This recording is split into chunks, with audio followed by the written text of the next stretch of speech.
اعوذ باللہ من الشیطان الرجیم بسم اللہ الرحمن الرحیم۔ تمام تعریفیں اس پروردگار عالم کے لیے ہے جو عالمین کا پالنے والا ہے۔ درود و سلام ہو محمد و آل محمد علیہم الصلاۃ والسلام پر۔ عزیز ناظرین السلام علیکم ورحمۃ اللہ۔ پروگرام مسائل زندگی میں آپ سبھی کا استقبال ہے۔ آپ کے بھیجے ہوئے سوالوں کے اطمینان بخش جواب آپ تک انشاءاللہ ابھی کچھ ہی دیر میں پہنچنے والے ہیں۔ آج آپ کے بھیجے ہوئے تمام سوالوں کے جوابات دینے کے لیے ہمارے ساتھ میں موجود ہیں حجت الاسلام والمسلمین علی جناب مولانا سید ذوالفقار مہدی صاحب۔ آئیے روبرو کراتے ہیں۔ آغا السلام علیکم ورحمۃ اللہ۔ وعلیکم السلام ورحمۃ اللہ وبرکاتہ۔ آئیے لیتے ہیں سب سے پہلا سوال اور دیکھتے ہیں کہ وہ کہاں سے ہے۔ السلام علیکم جی، میرا سوال یہ ہے مولانا صاحب سے کہ اپنے بہن بھائیوں میں سب سے بڑی ہوں، تو ہم 3 بہنوں سے چھوٹا ہے میرا بھائی، تو میرے پاپا کی انتقال ہو گیا، ابھی 3 مہینہ لگا ہے، تو کیا ان کی نماز میرے بھائی کو پڑھنی چاہیے کہ مجھے جو ان کی قضا نمازیں ہیں یا مجھے پڑھنی چاہیے؟ میں ان کی بڑی بیٹی ہوں جی۔ خدا حافظ، السلام علیکم۔ آغا بہن اور بھائی، بہن بڑی ہیں، بھائی چھوٹا ہے، والد صاحب کا انتقال ہو گیا، تو ان کی قضا نمازیں کس پہ واجب ہیں؟ بسم اللہ الرحمن الرحیم۔ وبہ نستعین وہو خیر المعین وصلی اللہ علی محمد وآلہ الطاہرین لا سیما الامام المبین بقیت اللہ فی الارضین الحجۃ الثانی عشر الامام المہدی المنتظر صلوات اللہ وسلامہ علیہ۔ دیکھیے، ہمارے وہاں باپ کی قضا نماز اولاد ذکور پر ہے، بیٹے پر ہے، بیٹی پر نہیں۔ اس سے فرق نہیں پڑتا کہ بیٹی بڑی ہو یا چھوٹی ہو، اس سے کوئی لینا دینا نہیں ہے۔ باپ کی قضا نماز بیٹے پہ پڑھنا ہے، جو بھی بڑا بیٹا ہو۔ اگلا سوال۔ جاوید بھائی اور مولانا کی خدمت میں میرا سلام۔ سب سے پہلے میں آپ کے ون چینل کے لیے بہت وہ ہوں، مجھے بہت شکر گزار ہوں کہ اس سے ہمیں بہت زیادہ معلومات ملتی ہے۔ مجھے آپ کا پروگرام بہت پسند ہے۔ خدا تعالیٰ سے وہ ہے کہ میری دعا ہے کہ دنی رات چوگنی آپ کا یہ چینل ترقی کرے، جیسا ہے امام زمانہ۔ اور مگر مجھے آپ سے ایک بات کی بہت شکایت ہے کہ میں کافی سوال آپ کے پاس بھیج چکی ہوں، لیکن ابھی تک کسی بھی سوال کا جواب مجھے مل نہیں پایا۔ ایک یہ سوال اور میں آپ کے پاس بھیجوں، امید ہے شاید آپ تک پہنچ جائے۔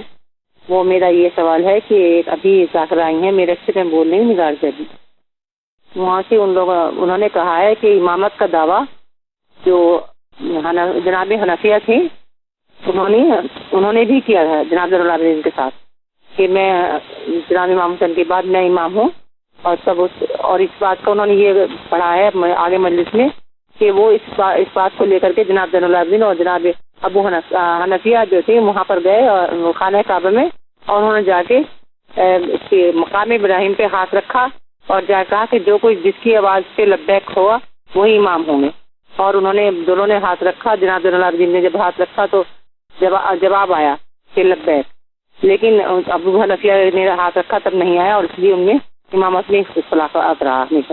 جبکہ مجھے لگتا ہے کہ میری نگاہ سے کوئی بھی ایسی حدیث گزری نہیں ہے، لیکن مجھے بہت غلط لگ رہا تھا۔ جی، سب سے پہلے تو ہم آپ کا بھی شکریہ ادا کرتے ہیں، اور دیکھیے سوال آپ کا ہم تک ضرور پہنچا ہوگا، لیکن 2 وجہ ہو سکتی ہے۔ ایک وجہ یہ ہو سکتی ہے کہ ہو سکتا ہے آپ کا سوال ایسا ہو جس کا جواب ٹیلی ویژن پہ نہیں دیا جا سکتا، اور دوسری وجہ یہ ہو سکتی ہے کہ آواز کلیئر نہ آئی ہو، لہٰذا یہیں پہ اپنے تمام ناظرین سے ہم یہ گزارش کرتے ہیں، آپ جب اپنے سوال ریکارڈ کرائیے، بیپ کی آواز جب آئے اس کے بعد اپنے سوال کو فوراً بولیے، سلام کے جواب کا انتظار مت کیجیے گا۔ خیال یہ رہے کہ بیک گراؤنڈ سے کچھ ایسی آوازیں نہ آئیں کہ جو آپ کی آواز کو دبا دیں، اور آپ کا سوال ہم تک تو آئے لیکن وہ ایسا ہو کہ ہمیں سمجھ میں نہ آئے، لہذا جواب آپ تک نہیں پہنچے گا۔ الحمدللہ آپ کی کوشش آج رنگ لائی، آپ کا یہ سوال اب اس کا جواب حاضر ہونے جا رہا ہے۔ محمد حنفیہ اور امام زین العابدین علیہ السلام، آواز کافی کلیئر تھی، جواب دے دیں۔ دیکھیے، ایسا نہیں ہے کہ یہ واقعہ رونما نہیں ہوا۔ اچھا، یہ واقعہ رونما ہوا، یعنی بات صحیح ہے۔ ہاں، لیکن یہ بات صحیح نہیں ہے کہ انہوں نے امامت کا دعویٰ کیا۔ ہمارے علماء کہتے ہیں یہ لوگوں کے لیے کلیئر ہو جائے کہ امام زین العابدین ہی وقت کے امام ہیں، انہوں نے اس طرح کا دعویٰ کیا تاکہ حجت خدا کا معجزہ بھی ظاہر ہو جائے اور امام حسین کے بعد امامت کس کو منتقل ہوئی یہ بھی پتہ چل جائے۔ ورنہ یہ کہنے کی ضرورت نہیں تھی، محمد حنفیہ خود معرفت رکھتے تھے جی، اور شاید اس کی ایک وجہ یہ بتائی گئی ہے کہ جب امام حسین علیہ السلام جا رہے تھے تو انہوں نے بہت ساری وصیتیں محمد حنفیہ سے کی تھی، تو لوگوں کو یہ شاید لگا کہ وصیت کرنے سے وہ امام بن گئے۔ اس بات کو دور کرنے کے لیے انہوں نے کہا کہ میں امام ہوں، اور امام چہارم نے کہا نہیں چچا آپ امام نہیں ہو۔ تو پھر دونوں نے کہا کہ ٹھیک ہے، ہمارے درمیان اس طرح فیصلہ ہو جائے کہ ہم خانہ خدا میں جاتے ہیں، حجر اسود سے کہتے ہیں کہ جو امام وقت ہے اس کے لیے گواہی دے دے۔ جی، تو انہوں نے کہا ٹھیک ہے بیٹا، دونوں گئے، چچا بھتیجے گئے۔ جناب محمد حنفیہ سے امام نے فرمایا کہ امام نے فرمایا چچا آپ بڑے ہیں، آپ کہیے گواہی دے۔ تو جناب محمد حنفیہ نے بات کی لیکن کوئی جواب نہیں آیا۔ تو اس وقت امام چہارم نے کہا اے حجر اسود اگر میں برحق امام ہوں تو تم بتا دو ان لوگوں کو۔ تو آواز آئی اے محمد حنفیہ، امام وقت علی ابن الحسین زین العابدین ہیں، آپ ان کی اتباع کیجیے اور ان کے پیچھے چلیے۔ ہمارے علماء کہتے ہیں کہ یہ صرف پلان کے تحت محمد جی، تاکہ لوگوں پہ آیا ہو جائے کہ امام وقت کون ہے، اس لیے یہ کام کیا گیا، ورنہ انہوں نے امامت کا دعویٰ نہیں کیا۔ اگلا سوال۔ السلام علیکم، میرا نام شرافت علی ہے، میں میرٹھ سے بول رہا ہوں۔ مجھ سے خواتین نے یہ خواہش رکھی ہے کہ وین چینل سے یہ سوال پوچھیں کہ میرا شوہر 22 سال سے شراب پیتا ہے، نہ وہ غسل کرتا ہے، نہ نماز پڑھتا ہے، نہ روزے رکھتا ہے، کیا وہ مسلمان کہلانے کا حقدار ہے؟ اور مجھ سے پہلے اس کا انتقال ہو جاتا ہے تو کیا میں عدت کرنے کی حقدار ہوں؟ مولانا میرا اس سوال کا جواب دیں۔ السلام علیکم۔ اگر کوئی انسان اپنے آپ کو مسلمان کہتا ہو، شراب پیتا ہو، نمازیں نہیں، روزے نہیں رکھتا ہو، اور وائف کا یہ سوال کہ اس کے مر جانے کے بعد کیا ہم عدت گزاریں؟ دیکھیں، گناہ کرنا ایک بات ہے، ایک بار انکار کرنا ہے۔ اگر وہ انکار کر دے کہ بھائی میں نماز کو نہیں مانتا ہوں، اچھا، شراب کو حلال جانتا ہوں، یا تو وہ کافر ہو جائے گا اور خود میاں بیوی کا رشتہ ختم ہو جائے گا۔ ٹھیک ہے، ٹھیک ہے، یعنی اگر وہ کافر بن گیا تو میاں بیوی خود بخود ان کے درمیان عقد ٹوٹ جائے گا اور یہ عدہ رکھ کے الگ ہو جائیں گے۔ لیکن اگر وہ شراب پیتا ہے لیکن شراب کی حرمت کا قائل ہے، مانتا ہے کہ شراب حرام ہے، میں گناہ کر رہا ہوں، مانتا ہے کہ نماز میرے اوپر واجب ہے، میں نہیں پڑھ رہا ہوں، تو اس سے وہ گنہگار تو ہوگا لیکن کافر نہیں ہو جائے گا۔ اچھا، کافر نہیں ہوگا تو وہ جب تک گناہ کرے گا ایسا نہیں ہوگا کہ وہ آپ اس کی بیوی زوجیت سے خارج ہو جائے، زوجیت باقی رہے گی۔ اب جب زوجیت باقی رہے گی تو اس کا مطلب یہ کہ عدہ، اگر وہ مر گیا تو اس کا عدہ بھی رکھنا پڑے گا، وہ اس سے کہیں بھاگ نہیں سکتی۔ جی بہت شکریہ۔ اگلا سوال لیتے ہیں۔ السلام علیکم، میرا نام سعید جاوید حسین موسوی ہے، میں سری نگر سے بات کر رہا ہوں۔ میرے 2 سوالات ہیں خمس سے ریلیٹڈ۔ پہلا سوال ہے جو ہم قبر کی زمین خرید کے رکھتے ہیں کیا اس پہ خمس واجب ہے؟ اور میرا دوسرا سوال کہ اگر میں سیستانی صاحب کا مقلد ہوں تو کیا میں خمس کی رقم انہی کے دفتر میں جمع کراؤں یا کسی اور مراجع کے دفتر میں جمع کرا سکتا ہوں؟ برائے مہربانی اس سوال کا جواب مجھے دے، کیونکہ اس سے پہلے بھی میں نے سوال ریکارڈ کروائی ہے لیکن اس کا جواب مجھے نہیں ملا۔ السلام علیکم۔ وعلیکم السلام۔ اگر آواز بہت کلیئر ہے جواب دے دیں۔ دیکھیں، پہلے سوال کا جواب تو یہ ہے کہ یقیناً اگر آپ نے اس پیسے سے زمین قبر کی خریدی ہے جو آپ کا انویسٹمنٹ ہے تو آپ کو خمس دینا چاہیے۔ ٹھیک ہے، جہاں تک رہا سوال کہ بھئی ہم خمس آغا سیستانی کی تقلید کرتے ہیں، تو ہر ایک فقیہ کہتا ہے کہ بھئی آپ جو ہے مجتہد جامع الشرائط جو عالم ہے ان کو دے دیجئے۔ ٹھیک ہے، اور جس کی تقلید کرتے ہیں وہی عالم ہے آپ کے نزدیک، ورنہ آپ تقلید کیسے کرتے ہیں؟ صحیح. تو اس کا تقاضا یہ ہے کہ آپ انہی کے دفتر میں دے دیجئے جن کی آپ تقلید کرتے ہیں، یا ان کے وکلاء کو دے دیجئے. یعنی جیسے ہمارا چینل ون ان کے اجازے کو رکھتا ہے، بالکل، تو یہ چینل ون کو یہ دے سکتے ہیں. بالکل دے سکتے ہیں، کیونکہ انہوں نے آپ کے چینل کو مطلقاً اجازت دی ہے. اگلا سوال لیتے ہیں.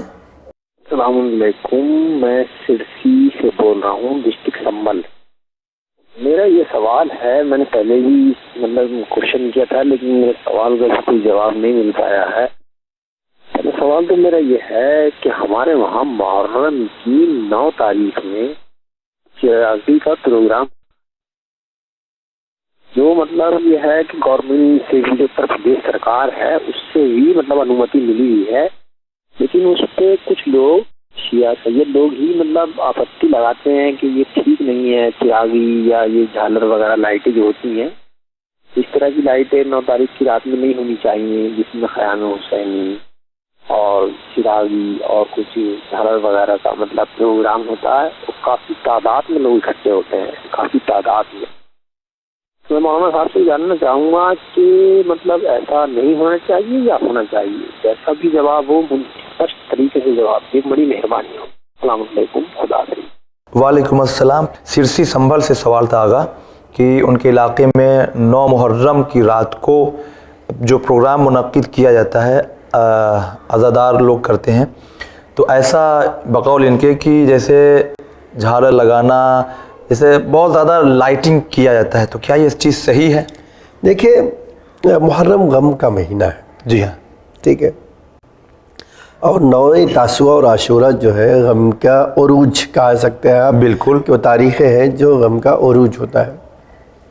اب آپ کو یہ دیکھنا ہوگا لائٹ شرائط لگانے میں کچھ پریشانی نہیں ہے. ٹھیک ہے، شران لائٹ لگانے سے کچھ پریشانی نہیں، لیکن کچھ ایسی چیزیں جو ہماری سوسائٹی میں ہے، لائٹ لگانا خوشی کی علامت ہے تو نہیں لگانا چاہیے. لیکن اگر اسی لائٹ سے آپ ایک میسج امام حسین کا کنوے کر رہے ہیں تو کوئی مسئلہ نہیں، آپ کر سکتے ہیں. آج جو لائٹ ہے، الیکٹرکسٹی ہے، وہ بہت سارے پرپز کے لیے یوز ہوتی ہے. جی، مثلا یہی لائٹ آپ امام حسین کی حدیثیں جو ہے پہنچانے کے لیے ہزاروں کی تعداد میں لگا لیجئے، بہت آسانی سے امام حسین کا مقصد پہنچ جائے. ٹھیک ہے، جی، تو اس صورت میں لائٹ لگانے میں کوئی قباحت نہیں ہے. لیکن اگر یہ لائٹ تفریح کے لیے لگائی جا رہی ہے تو مناسب نہیں ہے کہ لگائی جائے. جی ہاں، بہت شکریہ. اگلا سوال لیتے ہیں. جی، میں حیدرآباد سے بات کر رہا ہوں، مولا علی سے. سید علمدار حسن رضوی. میرا سوال یہ ہے کہ امام حسن مصطفیٰ علیہ السلام جب صلح کی پیشکش ہوئی تو امام خود اپنے طرف سے صلح کرے یا امام سے جو سے سوال کیا گیا کہ آپ صلح کریے؟ اس لیے کہ اکثر لوگ یہ کہتے ہیں کہ امام صلح اپنی طرف سے کیے، امام حسین علیہ السلام جنگ کے لیے آمادہ ہوئے، جبکہ بڑے بھائی امام حسن علیہ السلام صلح کیے تھے. تو عام لوگوں میں یہ بات جو سو پھیلائی گئی کہ امام حسن علیہ السلام جنگ کو ٹال دیے اور امام حسین علیہ السلام جنگ کے لیے آمادہ. تو میرا معارضہ یہ ہے کہ عام مسلمانوں کو یہ بات معلوم ہو جائے کہ امام حسین علیہ السلام کا مقصد کیا تھا اور امام حسن علیہ السلام کا کیا مقصد تھا. آغا علاقہ مولا علی حیدرآباد سے یہ سوال کہ امام حسن علیہ السلام کے زمانے میں جو صلح ہوئی ہے وہ امام حسن نے ہی پیش کی تھی، اور امام حسین علیہ السلام کیا جنگ پسند تھے؟ امام حسن علیہ السلام صلح پسند تھے؟ دیکھیے، یہ تو بات یقینی ہے کہ یہ پیشنہاد امام کی طرف سے نہیں ہوئی ہے. اچھا، پیشنہاد سادہ کاغذ جو ہے شام کی طرف سے آیا تھا اور کہا تھا آپ جو چاہیں صلح کی شرائط لکھ دیجئے، ہم صلح کے لیے تیار، ہم صلح کرنا چاہیں. جی. دوسری طرف سے امام حسن علیہ السلام کے جو فوج تھی اس میں منافقت اپنے عروج پہ پہنچ گئی تھی، اور امام کو یہ پتہ تھا کہ لوگ پیسے لے کر چھوڑ کر جا رہے ہیں. نتیجے میں امام کو جب اس طرح کی پیشنہاد ہوئی تو امام نے کہا ٹھیک ہے بھائی، ہم اپنی شرط کے اوپر، تم نے ہمیں ایک سادہ کاغذ بھیج دیا ہے جو آپ چاہتے ہیں وہ لکھ دیجئے، ہم ماننے کو تیار ہیں۔ تو اب امام کا فریضہ بھی یہی تھا، تاکہ کل کوئی یہ نہ آج بیٹھ کے لوگ نہ یہ قضاوت کر سکتے کہ بھئی دیکھو وہ تو چاہتے تھے صلح کرنا، یہی جو ہے مسلمانوں کا خون بہانے پہ راضی تھے۔ تو امام نے ایسی شرط رکھی اور شرط لکھی، اور اس کے ساتھ یہ امام کا آج اسٹیٹمنٹ بھی موجود ہے کہ خدا کی قسم آج اگر میرے پاس صحیح فوجی ایماندار اور بھروسے مند ہوتے، میں زندگی میں اس کے ساتھ صلح نہیں کرتا تھا۔ خود یہ بات تو امام حسن نے بھی دین کو بچانے کے لیے صلح کی، اور امام حسین نے بھی جنگ جو کی دین کو بچانے کے لیے۔ جی شاید اسی لیے ہمارے علماء کہتے ہیں کہ اگر امام حسین امام حسن کی جگہ پہ ہوتے تو وہی کرتے جو امام حسن نے کیا، اور امام حسن اگر کربلا میں ہوتے تو وہی کرتے جو امام حسین نے کیا۔ بہت شکریہ آغا، اگلا سوال لیتے ہیں۔ ہلو، میرا نام عامر علی ہے، میں کانپور سے بول رہا ہوں۔ میرا سوال یہ ہو رہا تھا کہ قرآن میں اللہ پاک نے کہا ہے کہ متشابہات آیتوں کا اصل مقصد جو ہے وہی جانتا ہے، تو یہ متشابہات آیتیں کون سی ہیں گی، یہ میں جاننا چاہتا ہوں۔ متشابہ آیات کون کون سی ہیں؟ دیکھیے، قرآن کی آیتوں کو 3 حصوں میں بانٹا گیا ہے۔ ایک کو کہا جاتا ہے محکم، جن کا حکم بڑا کلیئر ہو، مطلب اپنے 2 4 کی بات ہو، اور ایک جو ہے کہا جاتا ہے متشابہ، یعنی جن الفاظ کو سن کر کئی معنی انسان کے ذہن میں آئے اور یہ پتہ نہ چلے کہ اللہ اس لفظ سے کون سا معنی اپنے بندوں تک پہنچانا چاہتا ہے، اس کو کہتے ہیں متشابہ۔ متشابہ یقینی بات ہے کہ جب ہم متشابہ آیتوں کو پڑھتے ہیں تو جب تک امام کی طرف سے نص یا رسول اللہ کی طرف سے وضاحت نہ ہو جائے کہ اس کا معنی کیا ہے، آپ اور میں اس کو سمجھنے سے قاصر ہیں۔ مثال کے طور پہ آج ہم دیکھتے ہیں کہ قرآن کی یہ آیت ہے لیس کمثلہ شیء، بسم اللہ الرحمن الرحیم، لیس کمثلہ شیء، اللہ کی جیسی کوئی چیز نہیں ہے۔ لیکن دوسری طرف ید اللہ مغلولہ وجوہ ناظرہ الی ربہا ناظرہ، تو کیا اللہ کے چہرہ ہے؟ تو اب یہ اس کو کہا جاتا ہے متشابہ آیت، کیونکہ یہ ڈاؤٹ ہوتا ہے کہ اس میں تو چہرے کی بات کی ہے، جبکہ اللہ کہتا ہے اللہ کے جیسے کوئی چیز نہیں ہو، چہرہ ہے تو کوئی چیز سے ملتی جلتی ہے۔ ٹھیک، تو اب انسان جو ہے سمجھ نہیں پاتا ہے کہ اس آیت کا صحیح معنی کیا ہے، ٹھیک ہے، جبکہ چہرہ کا مطلب کیا ہوتا ہے؟ آج آپ سے پوچھے کہ چہرے کا مطلب کیا ہے، تو کہتے ہیں جس سے کسی چیز کو پہچانا جاتا ہو۔ جی، تو جو ہر چیز سے پہچانا جاتا ہو اس کو ہر چہرے کی کیا ضرورت ہے؟ مجھے ضرورت اس لیے ہے کہ میرے وجود کو بغیر چہرے کے آپ نہیں پہچان سکتے ہو، لیکن جس خدا کو ہم ہر چیز سے پہچان سکتے ہیں اس کو چہرے کی کیا ضرورت ہے؟ ٹھیک ہے، تو اللہ یہ کہنا چاہتا ہے شاید کہ بھئی اللہ کی عظمتوں کو دیکھ کر ہر آدمی جانتا ہے، اللہ کی عظمت کی طرف دیکھ رہا ہوگا۔ تو ان آیتوں کو متشابہ آیت کہا جاتا ہے، اور متشابہ آیتوں کو اللہ تعالیٰ خود کہتا ہے کہ اس کا علم اس کے پاس ہے یا اس کے رسول کے پاس ہے، اس کے علاوہ کوئی نہیں جانتا ہے۔ اگلا سوال ناظرین پیش کرتے ہیں۔ السلام علیکم، ہم نے ایک انقلاب اخبار میں پڑھا ہے کہ میانہ روی اختیار کرو اور خوب سمجھ لو کہ کسی اعمال سے کسی کے اعمال اسے جنت میں نہ لے جائیں گے۔ عرض کیا گیا یا رسول اللہ، آپ کا عمل بھی آپ کو جنت میں نہ لے جائے گا؟ فرمایا ہاں، میرا بھی یہی حال ہے، مجھے بھی خدا تعالیٰ کی رحمت ہی اپنے دامن رحمت میں چھپائے گی، بخاری شریف۔ اور دوسرا سوال یہ ہے کہ اس پہ ایک سوال کیا تھا کسی نے کہ 8ویں امام کے کتنے بیٹے ہیں، تو اس میں جواب ایک بیٹے کا بتایا تھا۔ تو ہم یہ پوچھنا چاہتے ہیں کہ یہ جو رضوی سعادات ہیں یہ کس کی اولاد سے ہیں؟ خدا حافظ۔ یہ سوال جو ہے انہوں نے اخبار میں پڑھا، بخاری شریف کا ریفرنس دیا انہوں نے کہ میانہ روی اختیار کرو اور کسی کے اعمال اس کو جنت میں نہیں لے جائیں گے، حتیٰ کہ حضور سے پوچھا گیا تو حضور نے کہا ہاں میرا اعمال بھی مجھے جنت میں نہیں لے جائے گا، ہاں اگر رحمت خدا شامل حال ہو۔ دیکھیے یہ تو نہیں میں سمجھ سکا کہ وہ کہنا کیا چاہتے ہیں۔ میانہ روی کا مطلب یہ ہے کہ ہم اللہ کی عبادت میں میانہ روی کریں یا دنیاوی معاملات میں میانہ روی کریں؟ جی یہ کلیئر نہیں ہوا۔ ٹھیک ہے، ایک بات تو یہ ہے۔ دوسری بات، حدیث بہت بلند معنی بتا رہی ہے، ہمارے پاس بھی حدیث ہے۔ حدیث کیا ہے کہ اگر خداوند عالم، حدیث قدسی کا یہ جملہ ہے، یا داؤد، اے داؤد بشر مذنبین، بشر المذنبین، اے داؤد گنہگاروں کو بشارت دو۔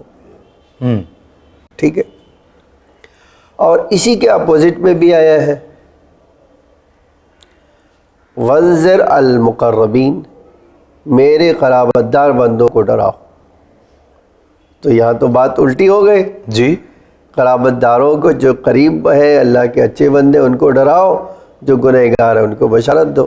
جناب داؤد نے کہا اللہ یہ کہا اس لیے کہ اگر میں ترازو لے کر بیٹھوں گا اور لوگوں کو اعمال کو اس ترازو میں تولوں گا اپنے لحاظ سے، جی تو کوئی بھی میرے لحاظ سے عمل کے میدان میں کھڑا نہیں اترے گا۔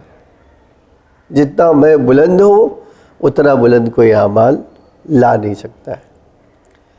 تو اسی لیے اللہ کہتا ہے کہ مذنبین کو بشارت دو کہ میں رحمت دے کر ان کے اعمال کو تھوڑا بھی ہے، کم بھی ہے، خرابی بھی ہے، میں قبول کر لوں گا۔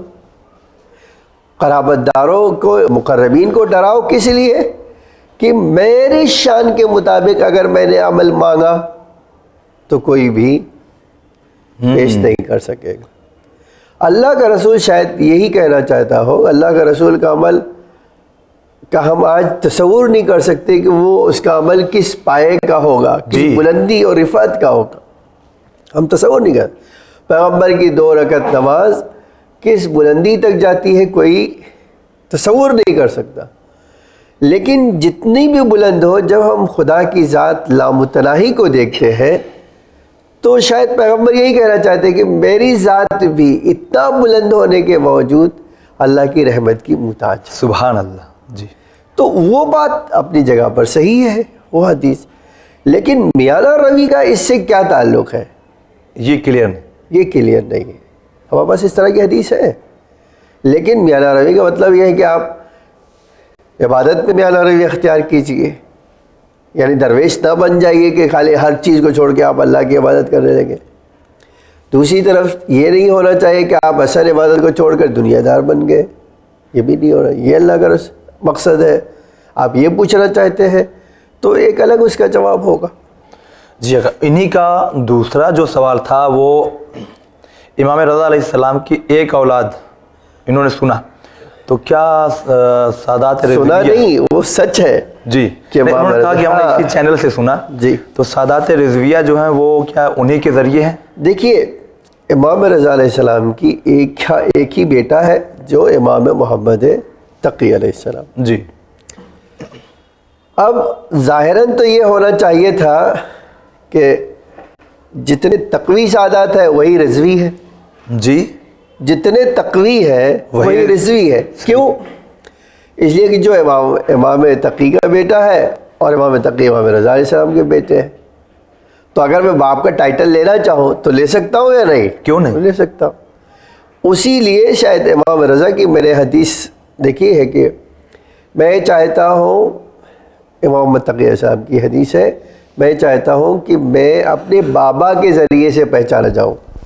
اچھا، تو اس کا مطلب یہ ہے کہ رضوی سادات اس لیے کہلائے ہیں کیونکہ امام محمد تقی علیہ السلام کی خواہش تھی کہ میں اپنے بابا کے نام سے پہچاننا چاہوں، میری اولاد میرے بابا کے نام سے پہچانی جائے۔ اسی لیے تقوی سادات، تقوی بھی لکھتے ہیں، ایسا نہیں تقوی سادات ہے، لیکن جو تقوی ہے وہی رضوی بھی ہے، جی جو رضوی ہے وہی تقوی بھی ہے۔ آئیے ناظرین اب اگلا سوال لیتے ہیں۔ السلام علیکم، میں ناگپور سے احمد حسین بات کر رہا ہوں۔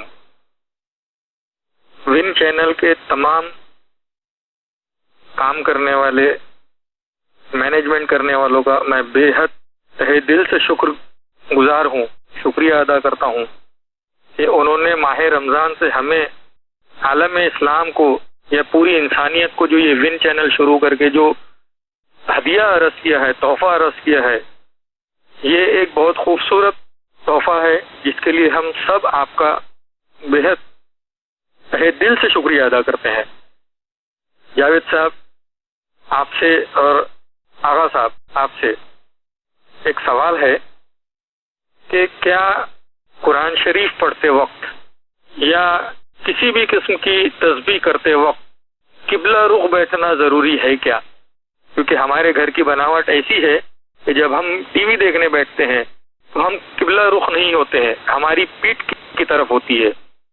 ایک سوال یہ ہے۔ دوسرا مطلب ایک التماس سے دعا ہے چینل سے یا مینجمنٹ سے کہ صبح کے ٹائم پہ یاسین کی تلاوت، انا فتحنا کی تلاوت، یہ ساری چیزیں جو آپ اگر اس کو شروع کرے، تلاوت شروع کرے، جیسا جمعہ کی رات میں دعائے کامل پڑھی جاتی ہے، اسی طریقے سے ہر روز عشاء کی نماز کے بعد کوئی نہ کوئی دعا پڑھی جائے، جس سے ہم لوگ بھی ساتھ میں پڑھے اور ہمارے بھی تلفظ صاحب ہو، ہماری بھی روانی آئے، اور یہ بھی التماس دعا ہے۔ آپ کا بھی بہت بہت شکریہ، اور اس چیز کو خداوند عالم اپنی بارگاہ میں قبول کر لے تو یقیناً یہ ہماری بہت بڑی کامیابی ہوگی۔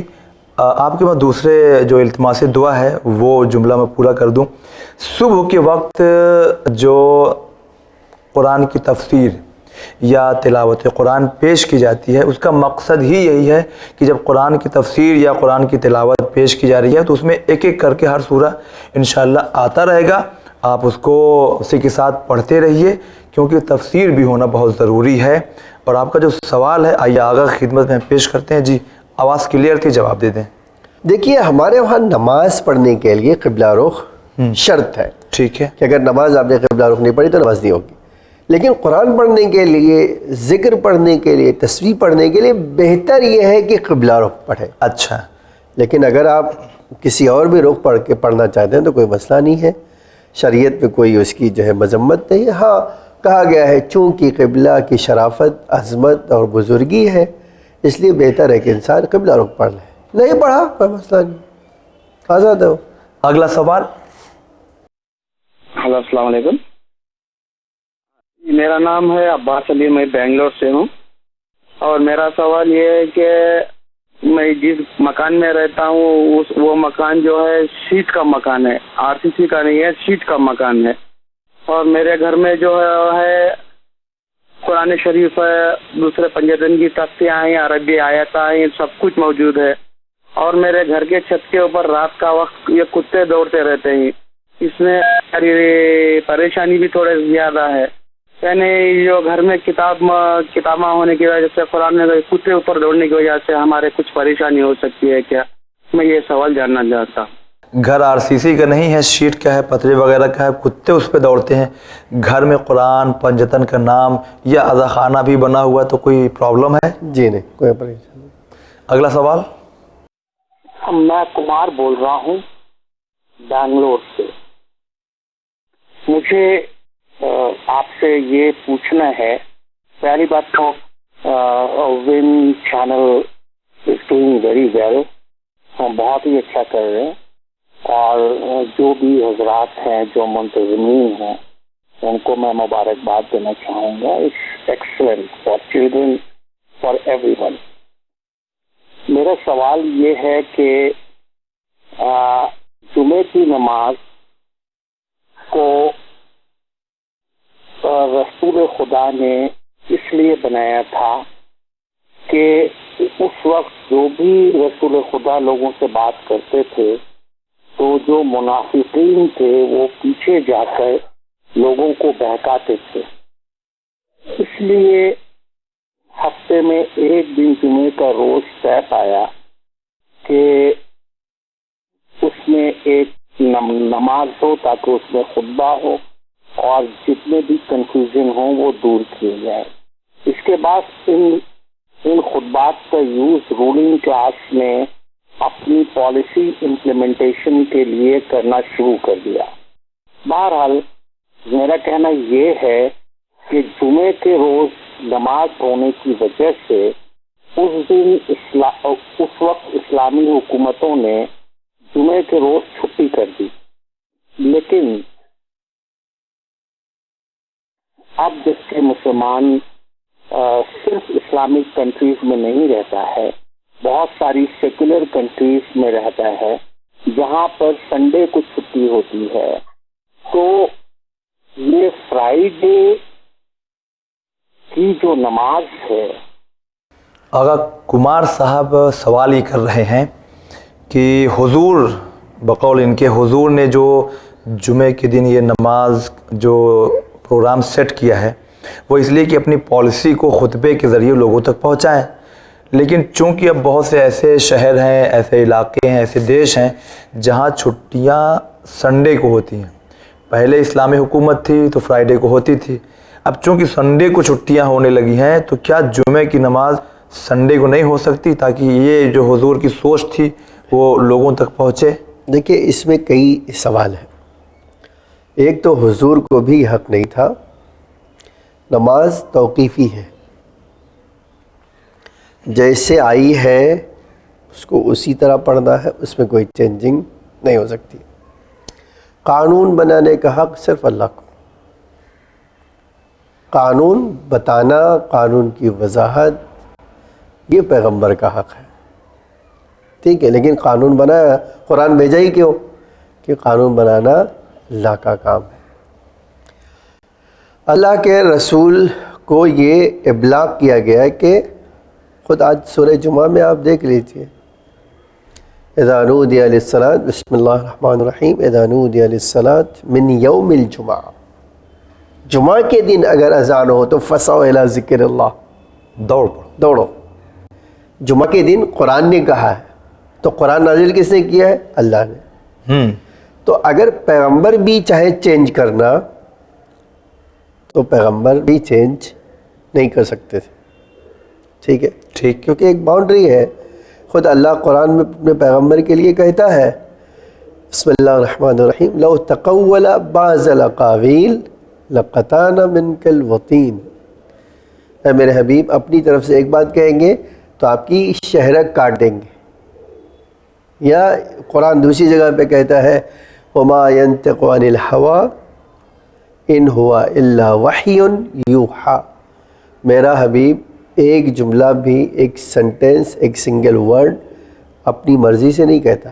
میں میسج بھیجتا ہوں، وہ آ کر وضاحت کرتا ہے. تو کمار صاحب کی خدمت میں عرض یہ کرنا چاہتے ہیں کہ بھائی پیغمبر نے جمعہ کی نماز پالیسی اعلان کرنے کے لیے نہیں رکھی. بے شک پالیسی کا اعلان ہوتا تھا، لیکن یہ اللہ کا حکم ہے کہ جمعہ کے دن اس طرح نماز پڑھی جائے، اس طرح خطبے دیے جائے، اس طرح حمد و ثنا ہو، وہ ساری چیز ٹھیک ہے. اب آپ نے خود یہ کہا ہے کہ بھئی اسلامک پالیسی کا اعلان ہوتا تھا، تو آپ نے جواب خود ہی دے دیا. اسلامی حکومت میں اسلامی پالیسی کا اعلان ہوتا ہے، جی. جہاں اسلامی حکومت نہیں وہاں پالیسی کا مطلب ہی نہیں. جہاں تک نماز کا تعلق ہے، نماز ہر ملک میں ہو رہی ہے، دنیا کے ہر ملک میں جمعہ ہو رہی. صحیح بات. اب اگر کوئی شریک ہونا چاہتا ہو تو وہ اس کی ذمہ داری ہے. تو اور یہ بات آپ دھیان میں رکھ لیجئے کمار صاحب کہ ہماری شریعت میں جمعہ اتوار کو نہیں آ سکتا، جمعہ جمعے کے ہی دن آئے گا. جی جی. اور اتوار اتواری کی دن ہوگی، اور نماز بھی شفٹ نہیں ہو سکتی ہے. اگلا سوال لیتے ہیں. میرا نام شیر علی سید ہے، میں کلیان ضلع تھانہ بامبے سے بول رہا ہوں. آج سے 2-3 مہینہ پہلے میں اچانک اپنے چینل گھما رہا تھا تو مجھے وین چینل نظر آیا. میرے کو دیکھ کے بڑی خوشی ہوئی اور اتنی دینی تعلیمات ملی ہے میرے کو اس میں سے کہ میں نے اپنے دوست لوگ کو بلایا تو وہ لوگوں نے بھی ٹاٹا اسکائی، ویڈیوکون، ایئرٹیل یہ چینل چالو کرے اور وہ لوگ بھی خوشی سے دیکھ رہے ہیں. اس سے دینی معلومات اچھی ملتی ہے. اب میرا ایک ہی سوال ہے صرف، وضو کر کے آدمی نماز پڑھتا ہے یا وضو کیے بعد کسی فلم کے ہیرو کا نام یا ہیروئن کا نام لکھے یا پیپر میں دیکھے تو کیا اس سے وضو ٹوٹتی ہے؟ برائے مہربانی کر کے یہ چینل میرے یہ سوال کا جواب آپ ضرور ضرور دیں، اور اللہ یہ ان چینل کو دینی رات چوگنی ترقی دے انشاءاللہ ضرور۔ اور اہل بیت، حالانکہ ہر انسان کو چاہیے کہ وہ چینل ون دیکھے، اس لیے کہ انسانیت کا پیغام یہاں سے نشر ہوتا ہے، اور بالخصوص اہل بیت کے چاہنے والوں کو یہ تو معلوم ہی ہونا چاہیے کہ چینل ون بھی ہے کچھ۔ تو گھماتے گھماتے آپ نے دیکھ لیا، چلیے خدا کا شکر ادا کیجئے۔ سوال یہ تھا کہ وضو کرنے کے بعد ظاہر سی بات ہے، انڈیا سے سوال ہے، ہیرو لوگ زیادہ تر لوگ جو انڈسٹری میں، فلم انڈسٹری میں جو ہوتے ہیں انہی کی طرف ان کا رجوع ہے، ان کا نام لینا، پڑھ لینا، پیپر پہ سامنے آ جانا تصویر، تو کیا وضو ٹوٹ جائے گا؟ جی نہیں، ایسی کوئی صورت وضو ٹوٹنے کی نہیں ہے۔ وضو توڑنے والی چیزیں مخصوص ہیں، ان میں سے یہ نہیں۔ اگلا سوال۔ میرا نام عظمت ہے، میں سری نگر سے بول رہا ہوں، انڈیا سے۔ میرا سوال یہ ہے کہ کیا یہ روایت صحیح ہے کہ جس میں فرمایا گیا ہے کہ جو شیطانی جو غم کرتا ہے، جو غم شیطان کی طرف سے ہوتا ہے وہ آدمی ہاتھوں سے کرتا ہے، اور جو رحمان کی طرف سے غم ہوتا ہے وہ آنکھوں سے اور دل سے کرتا ہے؟ جزاک اللہ۔ جی، اگر سری نگر سے ہے، کہنا ہے کہ کیا یہ روایت صحیح ہے کہ اگر شیطانی کام ہے تو ہاتھوں سے کرتا ہے، اور اگر رحمانی کام ہے تو عقل، دل، یہ سب شامل ہوتا ہے؟ دیکھیے، میں نے اس طرح کی روایت نہیں دیکھی ہے۔ دوسری بات، ہمارے وہاں روایتوں میں جو جملہ ہے، مومن وہی ہے جو دل سے یقین کرے اور اس کے ہاتھ اور اس کے وجود سے وہ کام ظاہر ہو جو اللہ چاہتا ہے۔ تو جب تک دل و دماغ میں کسی چیز کا عقیدہ نہیں ہوگا، ہاتھ سے وہ ظاہر نہیں ہو سکتا۔ تو یہ کہتے ہیں کہ شیطانی کام ہوگا تو ہاتھ سے ظاہر ہوگا، رحمانی کام ہوگا، یہ صحیح لگتی نہیں ہے، میں نے اس طرح کی روایت دیکھی بھی نہیں۔ اگلا سوال۔ السلام علیکم، میں کولکتہ سے بول رہی ہوں، میرا نام زہرا ہے۔ میں دین چینل کی ٹیم کو بہت مبارکباد دینا چاہتی ہوں کہ آپ بہت اچھا کام کرتے ہیں، پروردگار آپ لوگوں کو جزائے خیر دے۔ میرا ایک سجیشن ہے دین چینل کو، وہ یہ ہے کہ برائے مہربانی آپ لوگ جو انگلش میں نام لکھتے ہیں ہوسٹ کے یا مولانا کے یا پروگرام کے، اس کو انگلش کے ساتھ ساتھ اردو میں بھی لکھا کریں، کیونکہ بہت سے لوگ ہیں وہ انگلش نہیں پڑھ پاتے ہیں، خود میرے گھر میں بھی موجود ہیں، تو ان لوگ کو پڑھ کے بتانا پڑتا ہے۔ بہت مہربانی ہوگی اگر ایسا کریں۔ شکریہ، خدا حافظ۔ آپ کا بہت بہت شکریہ، اور انشاءاللہ آپ کا سجیشن جو ہم تک آیا ہے اس پہ کام ہو سکتا ہے۔ تو ناظرین، اب یہیں پہ ہم رکتے ہیں، ایک چھوٹے سے بریک کے لیے حاضر ہوتے ہیں ایک وقفے کے بعد۔